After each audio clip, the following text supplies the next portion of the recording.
For each painting corresponds to one basement space that I photographed in a panorama.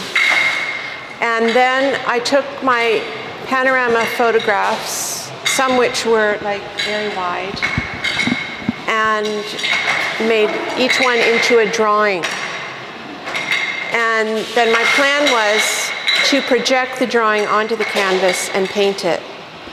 I originally thought when I began the project that I would paint it with lots of color in an almost expressionistic manner.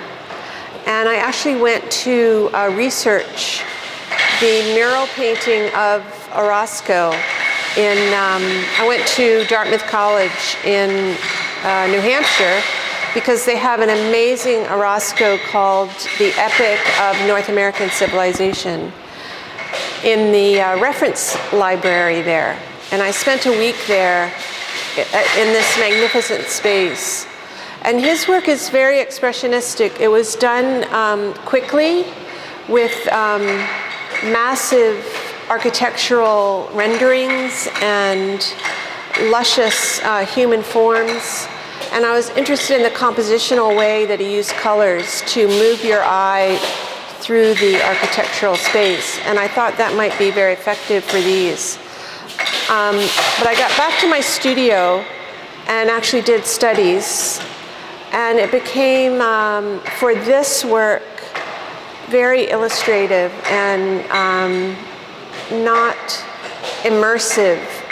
I wanted them to be more of an immersive experience and also to relate to the drawings in a kind of, I call them schematics. And as they have text in them, a way to kind of create that experience for the viewer is to make them monochromatic. So it was a way for me of simplifying and reducing, I think, the content of the work to where I wanted to take it. So that's the reason why they're monochrome. And individual colors for me, so the first painting I did was red, 3011 Jackson Mortality. And I thought of that as a very interior space where one goes almost to shut off the world. And this is a dwelling of a person who's very, very reflective and closed inside oneself. And red is a very interior color. So that's why that one is red. And the blue painting, for me, is about breathing. And you have this optical vibration in the painting between red and blue and how it kind of visually oscillates. And I think of that as sort of being like the membrane between one's body and the world, and breath as being your interiority becoming exterior. So that's why that one's blue. And then the yellow painting is all about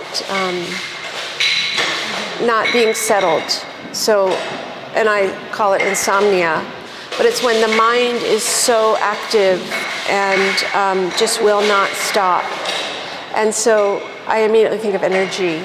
And so I also made the drawn part of it blue, which is very electric. So it has this electrical kind of opticality to it. And then people have asked me about why gray for the fourth painting. And I do consider gray to be a color, but this was the kind of resolution of the process, in that it depicts the existence of birth and death and the realization that they come together. It's all part of our cycle. And I could not identify that with a color other than gray. And it also abstracts. This is the painting with the most text in it as well. And I think it abstracts the space more being gray and allows those words to kind of dominate the content in a way. The robots. I meditate in the morning, and one morning I was in meditation and a glowing yellow robed figure appeared right before me, about 3 feet before me, and just hovered. And there was kind of a shining rim of light around the figure. And it was so beautiful. And, well, the object of meditation is not to have thoughts. And so maybe this wasn't a thought, but I don't know. It just stuck with me. And as I was doing the paintings, I envisioned trying to create that appearance. And it evolved into the form here over a trial and error and trying different things. I refer to them as ghosts. To me, they're ghostly figures. And I think they have different associations for people because of the robe and the posture, which is very upright, and they're offering, their arms are out, and they have an offering in their hands, which is concealed underneath the robe. But so I think, and the title of that work is The Bones in Golden Robes, and that also evolved over the process of making them. And yellow was always the color, but this yellow spiral evolved after having worked with the form in the studio for a while and watching it spin, because at some points it does do a complete spin. And I just associated that immediately with the yellow spiral. And I wanted the spiral to be immersed within spirals. So that's how the stage floor evolved. And it became a painting as it was evolving. It didn't begin in my head as a painting, but then I realized that it is a painting.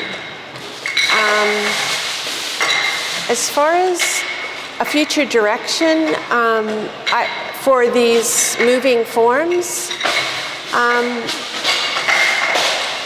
I do have some ideas about small moving paintings with parts that move, and I think I will pursue that.